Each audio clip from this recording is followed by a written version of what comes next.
하나님께서 이 시간 우리에게 주시는 말씀은 우리 마가복음 1장 14절에서 15절까지의 말씀입니다. 마가복음 1장 14절에서 15절까지의 말씀을 저희가 합독하도록 하겠습니다. 같이 읽겠습니다. 시작. 요한이 잡힌 후에 예수께서 갈릴리에 오셔서 하나님의 복음을 전파하여 이르시되 때가 찼고 하나님의 나라가 가까이 왔으니 회개하고 복음을 믿으라 하시더라. 아멘. 우리 교회는 제자훈련을 열심히 하는 교회입니다. 지나온 과정들을 아시는 분들은 아마 더 구체적으로 아시겠죠. 담임 목사님께서 참 많은 교재들을 사용하셨고 정말 많은 분들이 그 제자훈련에 참여하셨습니다. 안타깝게도 코로나 시기 때문에 대면과 비대면을 오가는 상황이 오가다 보니까 저희가 2년 동안 제자훈련을 잠시 쉬었었는데요. 저희가 이제 다음 달 3월 달부터 다시 제자훈련을 시작하려고 합니다. 새롭게 이제 제자훈련을 이제 시작을 하는 데 있어서 많은 분들이 궁금해하기도 하시고 염려하기도 하십니다. 아무래도 코로나 상황 때문에 그렇겠죠. 지금 방역수칙상 저희가 6명까지 모일 수 있는데 저희가 그래서 일부러 5명에서 6명까지의 반을 모집해서 운영을 하려고 합니다. 물론 이전처럼 같이 모일 때마다 간식도 먹고 때로는 식사도 하면서 그런 교제를 누리는 것은 쉽지 않겠지만 저희가 이제 방역수칙 안에서 마스크 쓰고 함께 말씀을 나누고 삶을 나누는 정도는 할 수 있을 것 같아서요. 그 정도의 이제 테두리 안에서 제자훈련을 이어가려고 합니다. 어찌 보면 이렇게 된 거는 참 잘된 일일 수도 있습니다. 왜냐하면 이전 같으면 저희가 교육자 1명에 10명, 많으면 11명, 12명까지 이렇게 모여서 제자훈련을 했었죠. 인격적인 교제가 사실 쉽지는 않았습니다. 불가능하진 않아도 어려운 면이 많았다는 거죠. 그런데 이렇게 인원이 줄면서 서로가 서로를 더욱더 가깝게 다가갈 수 있는 그런 여유가 생겼고, 그리고 인격적인 교제를 통해서 하나님의 말씀을 더욱더 가깝고 친밀하게 이렇게 전할 수 있는 기회가 생겼다라고 생각합니다. 그러니까 그런 점에서 이번에 제자훈련을 소수로 모집하여서 그렇게 작은 그룹으로 운영하게 된 것은 우리 교육자들과 성도들한테 잘된 일이라고 할 수 있다는 겁니다. 그리고 중요한 변화가 한 가지 있습니다. 그것이 무엇이냐면 교재를 바꾸는 겁니다. 그동안 저희 교회에서는 4-5가지 종류의 이제 교재를 이렇게 시대에 따라서 변화하면서 이렇게 교재를 사용했었는데 이번에 저희가 교재를 바꿉니다. 풍성한 삶 시리즈라는 교재인데 굉장히 짧아졌고 그리고 짧아진 것만큼 이렇게 더욱더 압축적이고 서로가 그 안에서 더욱더 하나님의 복음을 가깝게 부여잡고 서로가 친밀하게 교제하게끔 만들어진 그런 교재입니다. 여러 가지 특징들이 있겠는데 그 중에서 가장 큰 특징은 신학이라고 할 수 있습니다. 우리 성도님들이 이제 신학이다라고 하면은 마음에 이제 큰 부담부터 사실은 느끼는데요. 하나님에 관한 학문이겠죠. 가장 큰 변화는 바로 신학이라고 할 수 있는데 하나님 나라의 관점으로 성경을 보고 하나님 나라의 관점으로 신앙생활을 훈련하는 그런 일련의 일들을 짧으면 13주, 길면 24주에 이어서 하게 된다는 겁니다. 하나님 나라, 사실 새로울 게 없을 수 있습니다.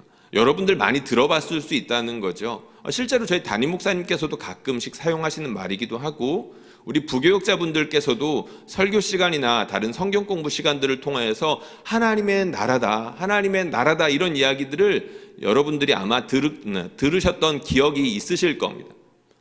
그런데 한번 생각해 보시면 하나님 나라의 관점으로 성경을 쭉 보고 하나님 나라의 관점은 나의 삶을 이렇게 평가해 보는 일들을 2달이나 석 달이나 아니면 6개월이나 1년이나 이렇게 장기간에 걸쳐서 적용해 보는 일들은 아마 흔치 않으셨을 겁니다. 하나님 나라의 관점으로 성경을 보는 것들을 계속해서 하는 것이고 그렇게 새로운 관점을 익숙해질 때까지 연습하면서 그것을 나의 삶에도 적용해 보는 것이죠. 이 관점으로 성경을 보니까 그동안 보이지 않았던 이런 것들이 보이네 할 수 있는 것이고 그동안 이 관점으로 내 삶을 바라보지 못했는데 새로운 관점으로 꾸준하게 내 일상들을 평가해 보면서 그동안은 이런 게 나에게 부족했었고 이런 것들이 하나님께 복받아서 잘 지켜지고 있었는데 이런 것들을 한번 새롭게 평가해 볼 수 있는 좋은 기회라는 겁니다. 그야말로 하나님 나라의 복음으로 나의 삶을 이 교재 이름처럼 풍성한 삶으로 다시 한번 만들어 볼 수 있는 새로운 기회가 될 수 있다는 것이죠. 여러분, 그렇다면 하나님의 나라는 무엇입니까? 굉장히 사실 막연한 질문이기도 하고 이 시간에 다 다룰 수 없는 거대한 질문이기도 합니다. 오늘 말씀에 보면 예수님께서 하나님의 나라에 대해서 말씀을 하셨죠. 짧게 오늘 이 시간에는 오늘 본문을 중심으로 해가지고 몇 가지 사실 정도만 이 하나님 나라에 관련된 이야기를 전하려고 합니다. 하나님의 나라가 과연 무엇일까? 오늘 예수님께서 하셨던 말씀, 사실은 예수님의 사역 전체를 압축하는 말씀이라고도 할 수가 있습니다. 예수님께서 많은 설교도 하셨고 많은 사역도 하셨죠. 그거 전체를 압축하는 말이라는 겁니다. 굉장히 중요하다는 뜻이겠죠. 예수님께서 뭐라고 말씀하셨습니까? 하나님의 복음을 말씀하셨다라고 나와 있습니다. 14절 말씀에 보니까 하나님의 복음을 전했다라고 나와 있죠. 예수님 복음 전하셨어요. 근데 여기 굳이 하나님의 복음이라고 써놨습니다. 왜 이런 표현을 썼을까? 마가복음 1장 1절 여러분들 기억하시나요? 성경에 쓰신 분들은 아마 펼쳐서 확인해 보시면 좋겠는데 마가복음 1장 1절은 제목처럼 이렇게 시작을 합니다. 예수 그리스도의 복음의 시작이다. 거기서는 예수 그리스도의 복음이라고 했습니다. 하나님의 아들이신 예수 그리스도의 복음이다. 여기서는 하나님의 복음이다. 누구누구의 복음이다라고 일부러 콕 집어서 말하고 있다는 거죠. 이거는 당시의 시대상을 조금만 생각해 보면 알 수 있는 그런 표현입니다. 당시에는 황제의 복음이었었습니다. 로마의 황제가 전쟁에서 이겼다. 복음입니다. 로마의 황제를 이을 새로운 황제가 태어났다. 복음이라는 겁니다. 그런데 그런 황제의 복음, 카이사르의 복음이라는 표현을 갖다가 바꾼 거죠. 예수 그리스도의 복음이다. 하나님의 복음이다. 라고 표현해서 바꿨다는 겁니다. 이 말은 황제가 다스리는 것이 좋은 소식이라고 당시의 모든 언론과 사람들이 그렇게 알리고 알려지고 있었는데 복음서 기자들은 그것을 바꾼 겁니다. 예수님께서 바꾸신 것이죠. 무엇이 복음이냐? 황제가 다스리는 게 복음이 아니라 하나님께서 다스리는 것이 복음이고 예수님께서 다스리시는 것이 복음이다 라고 이야기하셨다는 겁니다. 이어서 그것이 나오죠. 15절을 말씀해 보니까 하나님의 복음이 무엇이냐? 하나님의 나라가 가까이 왔다. 황제의 나라, 로마의 제국이 지중해 패권을 쥐고 정말로 모든 세상을 다 움켜쥐고 사는 것 같았고 팍스 로마나라고 해가지고 정말로 로마로 인하여서 온 세상이 평화를 찾게 되는 것처럼 얼핏 그렇게 보이기도 했었습니다. 그러나 아니라는 거죠. 진짜 복음은 로마의 황제가 세상을 그렇게 점령해 나가는 것이 복음이 아니라 우리 하나님과 그의 아들이신 예수님께서 이 세상을 다스리기 시작했다. 하나님의 나라가 왔다라고 예수님께서 말씀하셨는데 그게 바로 하나님의 복음이었다라고 지금 전하고 있다는 겁니다. 진짜 좋은 소식은 하나님의 복음이다라고 했다는 거죠. 그리고 그 하나님의 복음은 딴 게 아니라 하나님의 나라가 왔다라는 소식이고요. 말씀을 하나 더 보겠습니다. 15절 말씀에 보니까 때가 찼고 하나님의 나라가 가까이 왔다라고 했습니다. 때가 찼다라는 말이 있는데 이 말 뭔가 기대감이 서려 있는 말이죠. 여러분 무엇인가 많이 기다려본 적 있으실 겁니다. 무엇인가 오랫동안 간절히 기다렸던 것들이 드디어 성취되는 날, 누군가를 만나려고 하는 그 좋은 날, 어린아이 같은 경우에는 내가 부모님에게 선물 받기로 약속한 그날, 바로 그날이 찼다는 건데 사실 제가 방금 예로 들었던 것들은 사실 적절한 예가 되지 못하죠. 그만큼 여기에 나오는 때가 찼다라는 이 표현에 담긴 그 간절한 소망을 담아내지 못했기 때문입니다. 나라 잃은 서러움, 사실 우리는 잘 모르지요. 이스라엘 백성은 그것을 오랜 시간 동안 켜켜이 쌓아오고 있었습니다. 주전 700년 전쯤에 북이스라엘이 멸망했었죠. 그리고 주전 500년 전, 580년 그쯤으로 해가지고 남유다가 멸망했었습니다. 그리고 난 다음에 포로에서 복귀하긴 했지만 끊임없이 강대국의 흥망성쇠와 더불어서 이스라엘의 흥망성쇠 역시 결정이 되었었고, 끊임없이 흩어지거나 끊임없이 억압당하는 일들을 반복당하면서 살았던 것이 이스라엘이었었습니다. 아수르, 바벨론, 페르시아, 끔찍한 강대국들 사이에서 길을 펴지 못하고 살았던 것이 이스라엘이었다는 거죠. 그것이 무려 500년, 700년 이렇게 쌓여 있었다는 겁니다. 그런데 예수님께서 오셨던 그 당시에 그 제국의 주인은 누구였습니까? 아수르보다도 강하고 바벨론보다도 강하고 페르시아보다도 강했던 인류 역사 가운데서 어쩌면 가장 강하다고 일컬어지고 있는 로마였었습니다. 그 로마에 의해서 이스라엘이 억압당하고 있었던 그때에 그동안 나라가 고통받고 괴로움당하고 언제쯤 우리가 자유롭게 될 수 있을까라고 이렇게 간절히 소망하고 있던 그때가 바로 다가왔다라는 겁니다. 이제 우리가 해방이 될 수 있고 하나님께서 약속하셨던 자유의 날이 정말로 우리가 기다리고 고대하고 그랬었는데 그때가 왔다는 거죠. 여러분들 성경을 잘 보시면 아시겠지만 하나님께서는 사람이 죄를 짓고 인류가 타락하고 난 이후부터 하나님께서 끊임없이 약속을 주셨습니다. 그런데 이것들을 세세하게 뜯어볼 시간은 없고요. 아브라함에게도 약속을 하셨고 모세에게도 약속을 하셨던 것이 바로 메시아였고 하나님의 나라였었습니다. 메시아가 왔을 때 하나님께서 이 땅을 완전히 새롭게 하실 것이고 특별히 이스라엘을 자유롭게 하실 것이다. 그 약속이 수천 년간 이어져 왔다는 거죠. 그런데 그 소망은 이스라엘이 나라를 잃고 점점 더욱더 응축되어 갔으며 간절해졌습니다.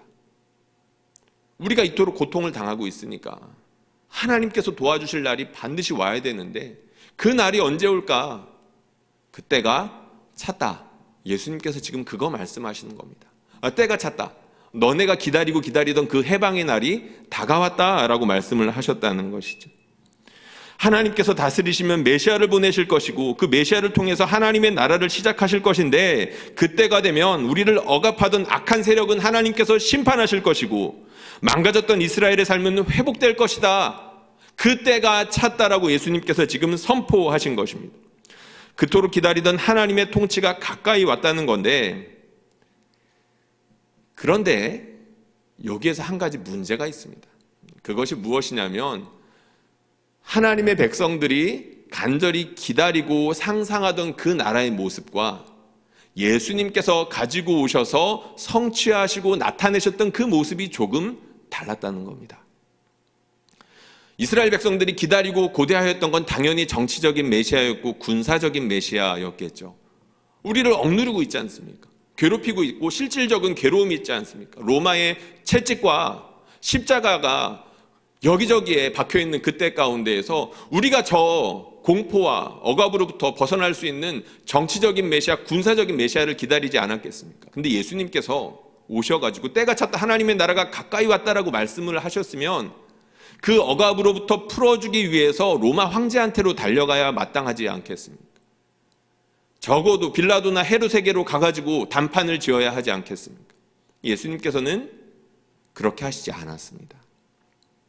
예수님께서 성령에 이끌려서 발걸음을 떼셨던 것은 다름 아니라 로마 황제가 아닌 사탄에게로였죠.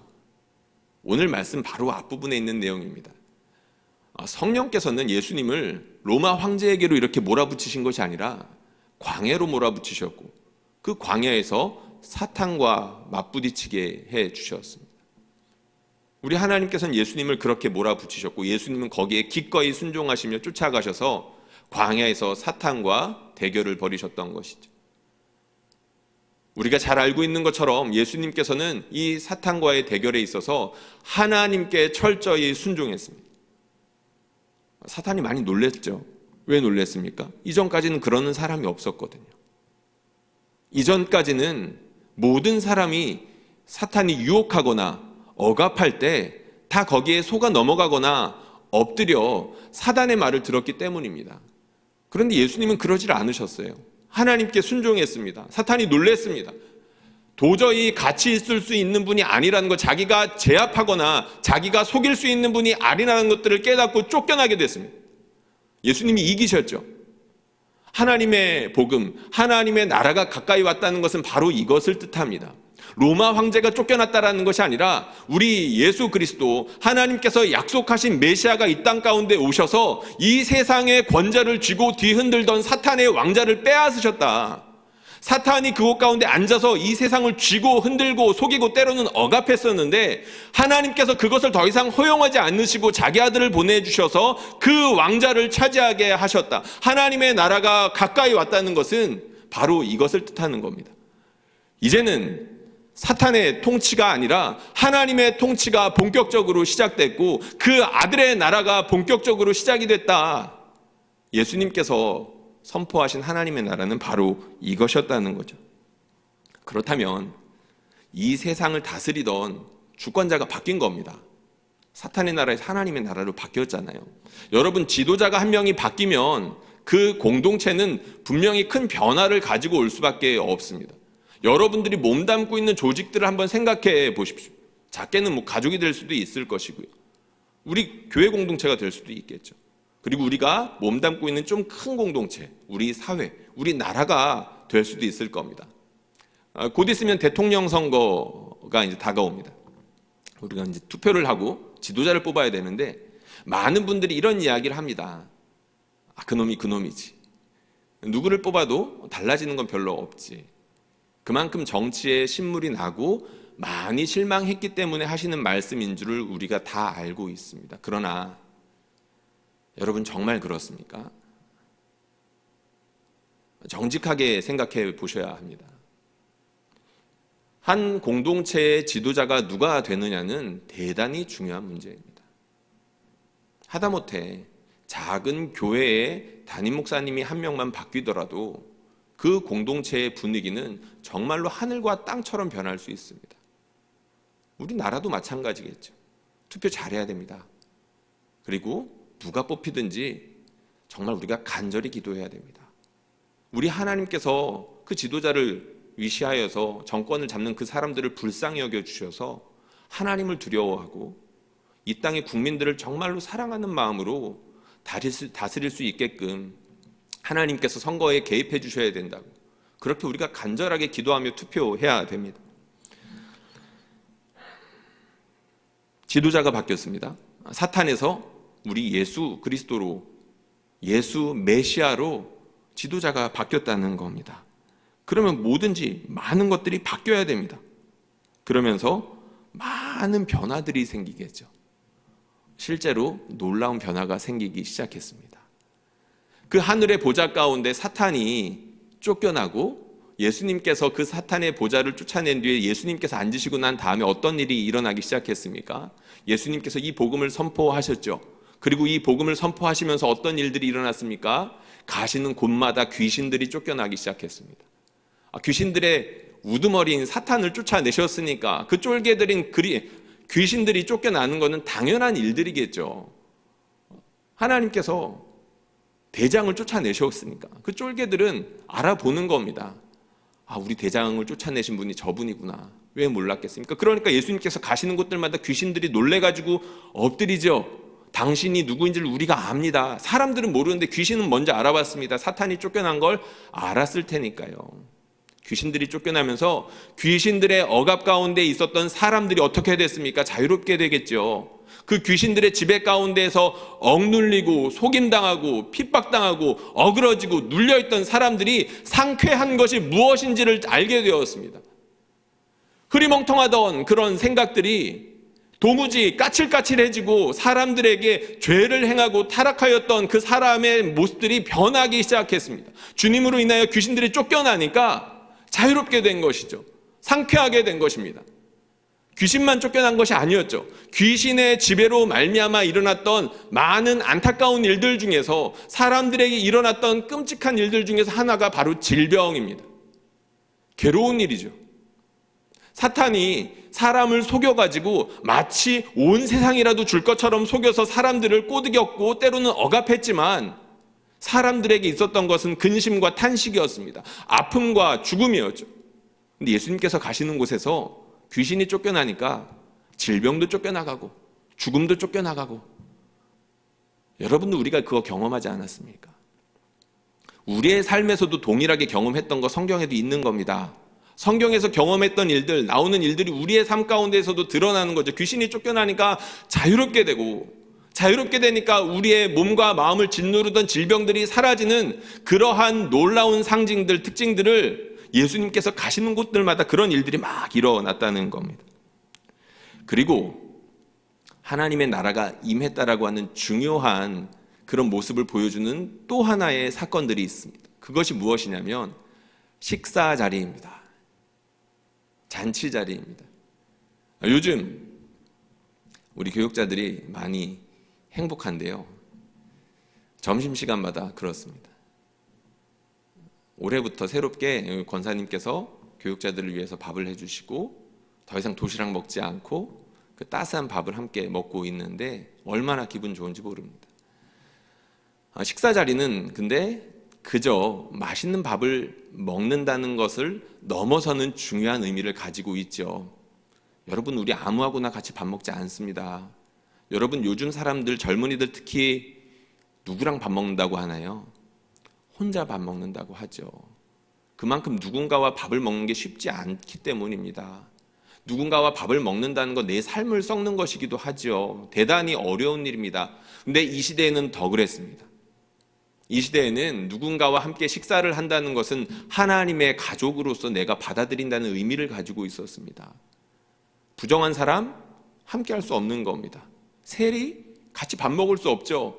주변에 같이 있을 수 있는 사람이 아닌 겁니다. 창녀 어떻게 같이 있을 수 있습니까? 근데 우리 예수님께서는 그 사람들을 불러다가 식사하시고 잔치를 베푸셨죠. 근데 그런 일들을 얼마나 좋아하셨는지 사람들이 예수님을 보고 뭐라고 말씀하셨냐면 먹기를 탐하고 포도주를 즐기는 사람이요 세리와 죄인의 친구로다. 우리 예수님께서 그렇게 사람들 불러다가 같이 식사하시고 잔치하시면서 하나님의 가족으로 불러들이셨던 겁니다. 그동안 사람들에게 쫓겨나고 괄시받고 따돌림 당하고 사람으로서 취급당하지 못하면서 모멸감 당하던 그 사람들을 받아들이시면서 너희도 하나님의 자녀다, 너희가 하나님의 가족 되었다라는 그 사실을 알려주시면서 하나님의 통치가 이런 것이다 라는 것들을 그 식사 자리와 잔치 자리를 통해서 보여주셨다는 거죠. 예수님께서 그거 보여주신 겁니다. 사탄이 왕자에서 쫓겨나고 우리 예수님께서 그 왕자의 자리에 앉으시니까 그동안 적자생존의 세상, 사람들이라면 경쟁해가지고 따돌리고 정말로 억압하고 괴롭게 해야만 하는 그런 세상에서 너도 품고 저 사람도 품고 함께 품어가지고 하나의 가족으로 만들어주시는 그런 평화로운 세상과 풍요로운 세상을 우리 주님께서 다스리시면서 그 나라를 시작하셨다. 식사 자리를 통해서 보여주셨다는 거죠. 그리고 하나님의 나라를 보여주는 중요한 그림이 한 가지가 더 있습니다. 그것은 바로 안식일입니다. 우리 예수님께서 병자를 고치시는데 유독 그 일을 안식일에 하십니다. 사람들이 너무 이상했어요. 특히 바리새인들이 이상하게 생각했습니다. 저 사람 다 좋은데 왜 안식일에 병을 고치고 있어? 몇 번은 직접 표현하기도 했죠. 안식일 고칠 수 있는 다른 날들이 많이 있지 않냐. 그런데 왜 하필이면 안식일에 사람들을 고쳐가지고 이렇게 문제를 만드냐. 예수님이 그거 모르셨겠습니까? 일부러 그러셨겠죠. 예수님은 왜 일부러 그렇게 안식일에 사람들을 고치고 그렇게 사람들을 회복시키는 그런 일들을 하셨을까요? 그때까지 안식이 없었기 때문입니다. 안식일은 있는데 사람들이 진짜로 안식하지 못하고 있었기 때문이죠. 예수님께서 안식일에 일부러 그런 일들을 행하시면서 본격적으로 그동안 너희가 누리지 못했던 안식을 나로 인하여서 하나님께서 진짜 안식일을 주기 시작하셨다라는 것들을 보여주기 시작하신 겁니다. 이 말씀들 요한복음에 보면 더 생생하게 나와 있는데 요한복음에 보면 예수님께서 장막을 치셨다는 이야기가 나옵니다. 거하셨다라는 표현들이 나오거든요. 성막 치셨다는 겁니다. 성전을 세우셨다는 거예요. 예수님께서 이 땅 가운데에서 성막이 되시고 성전이 되시는데 여러분 그거 무슨 말일까요? 여러분들 어디에 가면 쉴 수 있으십니까? 우리 집에 가면 쉴 수 있는 겁니다. 고향에 돌아가면 쉴 수 있는 겁니다. 아버지께로 돌아갈 때에서야 그저에서야 우리가 쉴 수 있는 거죠. 예수님께서 그거 해주러 오셨다는 겁니다. 집이 되셔가지고 오시니까 사람들이 안식을 누리기 시작했던 거죠. 거룩한 집이 오니까 그 거룩한 곳에 감히 어울릴 수 없는 귀신도 쫓겨나가고, 거룩한 집에 들어가니까 편안한 마음과 깨끗한 몸을 얻게 되면서 질병도 떠나가고 평화롭고 풍요로운 그 하나님의 복이 어떤 것인지를 예수 안에서 누리게 되었다는 것을 안식일 기사들을 통해서 볼 수 있다는 겁니다. 우리 예수님께서 이 땅에 오셔서 사탄을 쫓아내시고 그 왕자에 앉으시며 귀신을 축출하시고 병자들을 고치시고 식사를 함께 하시고 잔치 자리를 베푸시며 하셨던 그 모든 일들이 하나님의 나라가 시작이 됐다. 본격적으로 너희에게 안식이 주어지기 시작했다라는 것을 보여주시기 위해서 안식일에 일부러 그런 일들을 많이 하셨다는 것입니다. 안타깝게도 이런 일들이 일시에 대거 한꺼번에 일어나면 좋았을 뻔했는데 우리 예수님 그런 식으로 일하시지 않았습니다. 이게 독특한 점입니다. 하나님이시잖아요. 한꺼번에 하시면 좋을 텐데 그렇게 하시지 않았습니다. 대규모 군중들 모아놓고 하나님의 나라를 받아라 라고 해가지고 하나님의 나라를 한꺼번에 받고 모두가 다 귀신이 쫓겨나가고 안식하는 일들이 있으면 좋겠는데 그런 일들이 일어나지 않았죠. 한 사람 한 사람, 우리 주님을 만나는 그 한 사람 한 사람에게 그런 일들을 행하셨습니다. 하나님의 나라가 이렇게 임하다 보니까 어떤 사람들은 전혀 몰라보기도 했었죠. 예수님 오셔가지고 하나님의 나라를 선포하시는데 하나님의 나라는 어디 있는 거냐. 심지어 예수님 손가락질하며 비판하는 사람들이 점점 늘어났습니다. 예수님 말은 하나님의 나라 말하는데 하나님의 나라가 자기들의 눈에는 보이질 않았으니까요. 근데 예수님께서 비유로 말씀하신 것들이 있죠. 하나님의 나라는 무엇과 같습니까? 작은 씨앗입니다. 밭에 숨겨진 것과도 같습니다. 그런데 분명 왔습니다. 한 사람 한 사람 우리 예수를 믿음으로 받아들이는 그 사람들에게서 하나님의 나라가 놀랍게 임하기 시작했죠. 그러다 보니까 하나님의 나라가 임한 사람들은 잔치를 누리고 안식을 누리는 그런 놀라운 축제의 시간을 시작했는데 어느 한 곳에서는 여전히 사탄이 왕노릇하면서 자기가 아직도 왕인 것처럼 세상을 혼란스럽게 하는 일들이 예수님 시대부터 지금까지도 여전히 횡행하고 있습니다.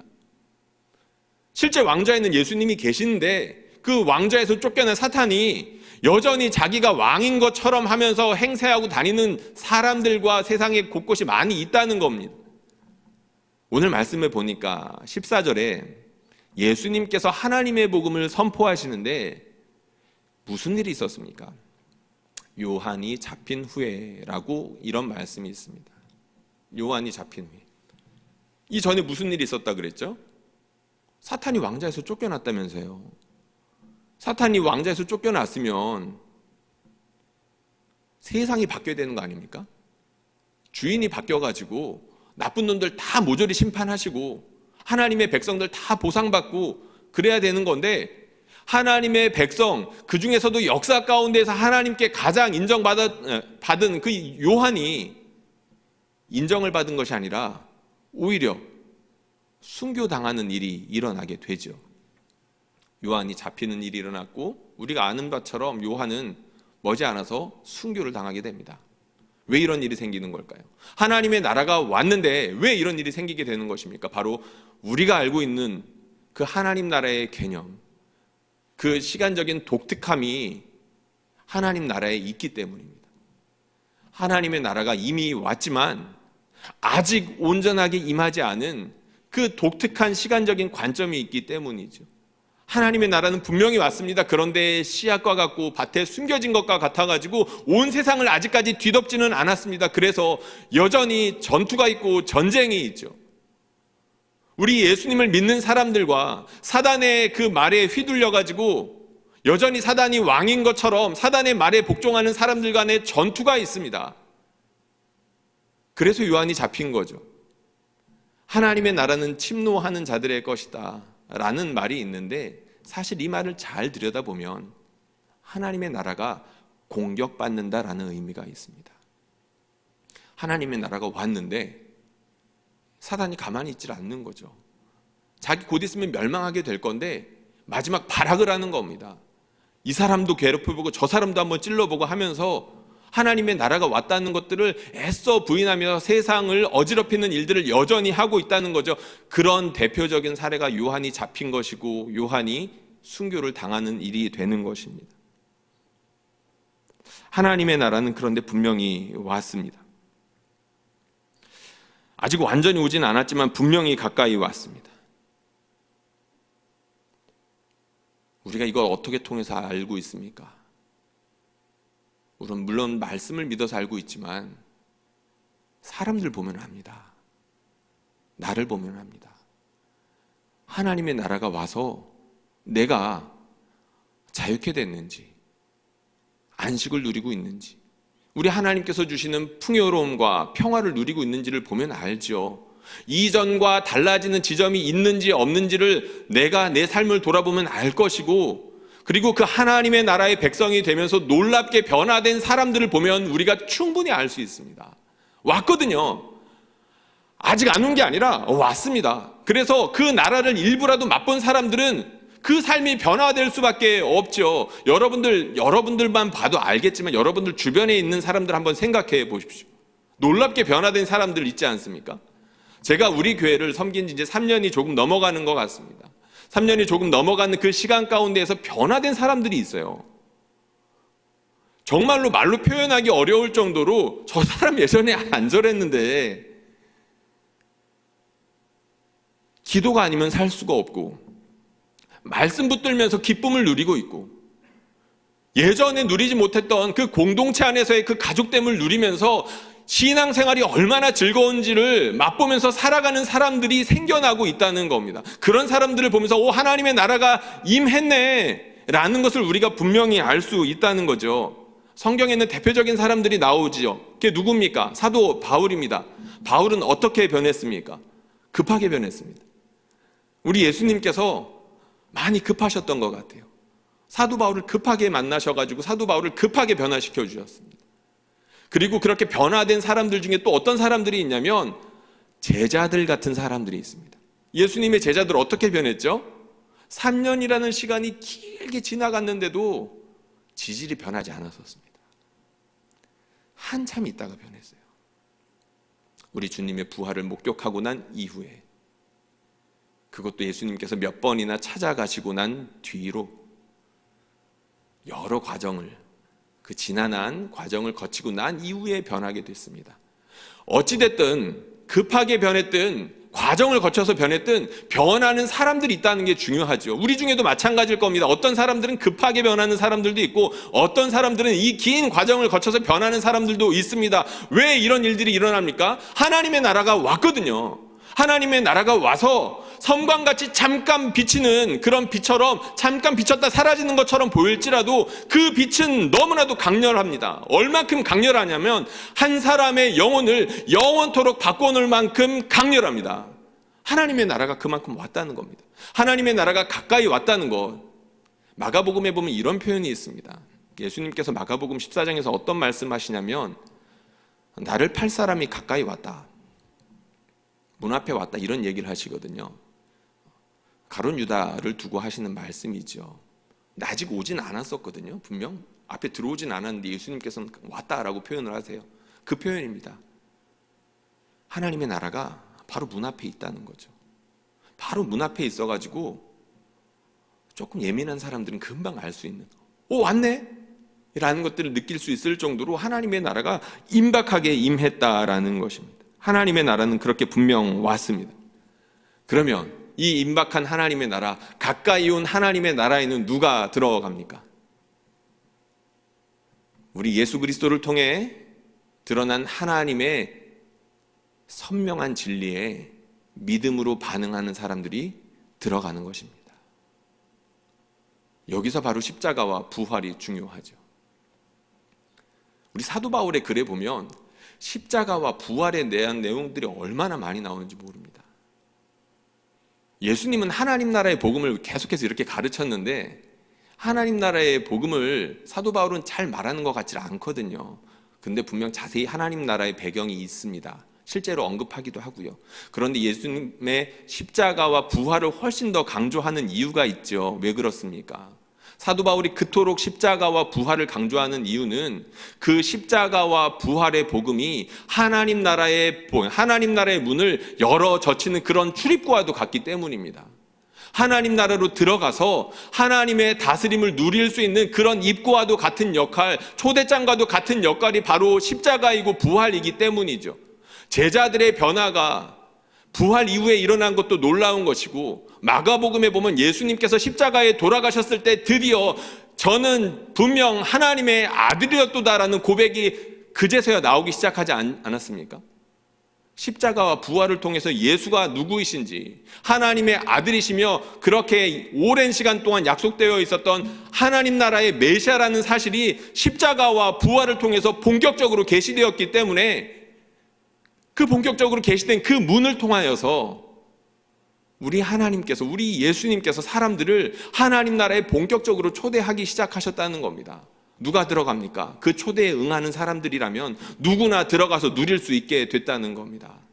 바울처럼, 제자들처럼 우리는 그렇게 초대를 받아 하나님 나라의 백성이 되었고, 그 하나님의 나라에서 병고침도 얻었고 새로운 생명도 얻어서 하나님께서 주시는 안식과 풍요로움과 평화들을 누리기 시작하지 않았습니까?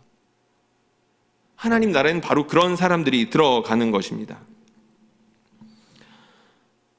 복음에는 능력이 있어서 단번의 선포만으로도 사람들이 변하는 일들이 일어나곤 합니다. 전도 많이 해보신 분들은 알죠.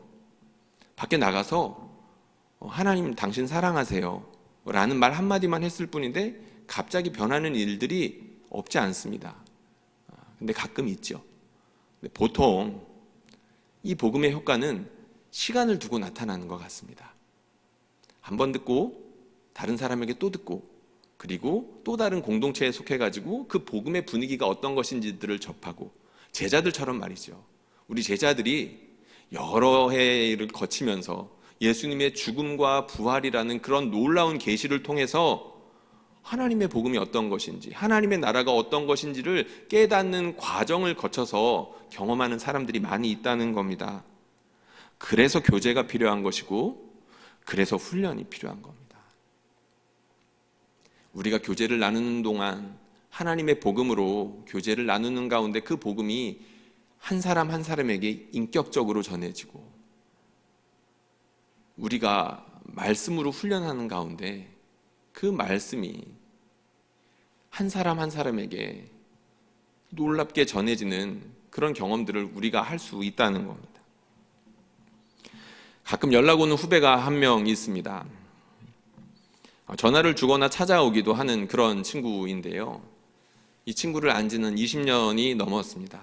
제가 고등부 교사를 할 때 이 친구는 고등부 학생이었고, 교회도 겨우 나오는 친구였습니다. 요새 표현으로 멱살 잡고 간다라는 표현이 있죠. 그 친구가 그랬습니다. 교회 나오기를 선생님들이 집에까지 쫓아가서 억지로 데리고 오지 않으면 잘 나오지 않는 그런 친구였습니다. 고등학교 3학년 기간이 마치고, 그리고 수능 시험까지 다 마친 뒤에 시간이 남잖아요. 저는 고등부 교사로서 이제 이 친구한테 제안을 하나 했습니다. 시간 많이 남으니까 나하고 같이 성경 좀 읽자. 20년 전의 일이거든요. 그때 참 많이 뜨거웠던 것 같습니다. 이 친구 붙잡고 신약 성경을 읽으려면 아마 한 달 아니면 두 달, 우리가 맨날 만나서 30분이나 1시간 정도 만나서 그렇게 성경을 읽으면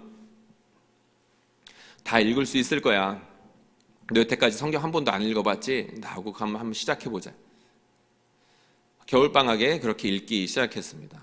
성경을 읽는데 뭐 성경만 읽겠습니까? 같이 맨날 만나서 라면도 먹고 놀러도 다니고, 그러면서 성경 읽는 시간은 자연스럽게 길어지고, 한 달 만에 끝내려고 했던 것이 한 달이 넘어가고 두 달이 되고 그랬던 것 같습니다. 그러면서 이제 그 친구는 친한 선배를 하나 얻게 된 거고, 그러면서 교회에 정을 붙이기 시작했습니다.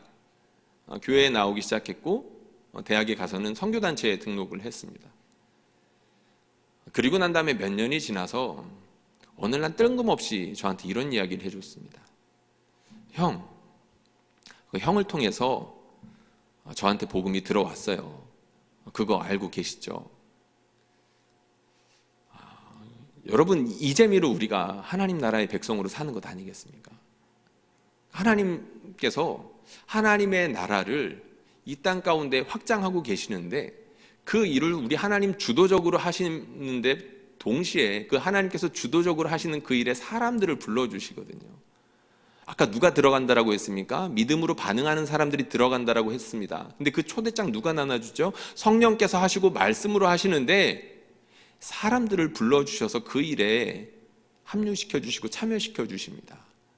사람들을 통해서 하나님의 나라가 놀랍게 임하는 것, 우리 예수님을 통해서 일어났던 아까 말씀드렸던 그 일들이 사람들을 통해서 일어나는 일들을 우리가 경험하고 그것이 너무나도 감동적이고 은혜로워서 우리가 여기서 더 이상 사탄의 나라로 옮겨갈 수 없게 되는 것 아니겠습니까? 이 나라가 얼마나 좋은지를 우리가 알아버렸기 때문에 더 이상 어둠의 자식으로 살아갈 수가 없는 겁니다. 물론 때로 넘어지기도 하고 뒤를 돌아보기도 하지만 이미 빛의 자녀가 된 이상 어둠의 세상으로 가서 그곳에 몸을 담그고 섞으면서 더러운 세상의 삶을 살아갈 수가 없게 된 거죠. 하나님께서 우리를 동역자로 불러주시고 친구로 불러주시고 자녀로 불러주셨으니까요. 코로나가 심해도 하나님의 나라는 전진하고 있습니다. 여러분들 이거 믿으시죠? 하나님의 나라는 보이지 않아도 분명히 왔어요. 분명히 와가지고 사람들을 통해서 하나님의 놀라운 통치를 드러내고 계십니다. 그래서 어떤 사람들은 그걸 맛보고 있습니다.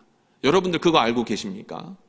하나님께서는 지금도 여러 사람들을 통해서 하나님의 통치를 이 땅 가운데 드러내고 계십니다. 이 땅의 주인은 하나님이다라는 것을 사람들을 통해서 드러내고 계신다는 것이죠. 그래서 이 귀한 기쁨을 아는 사람들은 이 기쁨을 위하여 자신의 시간과 물질과 생명을 바쳐가면서 그 일들에 헌신하는 일들을 계속해서 해오고 있습니다. 여러분들 이거 하고 계십니까? 이건 자기가 알아요. 하고 있으면 하는 거고 안 하고 있으면 안 하는 거예요. 그거 자기가 모르면 누가 알겠습니까? 저는 우리 교회에서 이런 일들이 풍성하게 일어났으면 좋겠습니다. 하나님의 나라 이미 가까이 와서 우리의 삶을 완전히 바꾸고 풍요와 평화를 주는 하나님의 가족으로 이끄셔서 하나님과 친밀함을 나누며 전에 경험해보지 못했던 안식을 경험케 되는 그런 하나님의 나라를 저와 여러분들을 풍성하게 나눌 수 있으면 좋겠습니다. 바라기는 우리 하나님께서 이 귀한 복을 우리 교회에 풍성해 주시기를 주님의 이름으로 축원합니다. 제가 기도하겠습니다.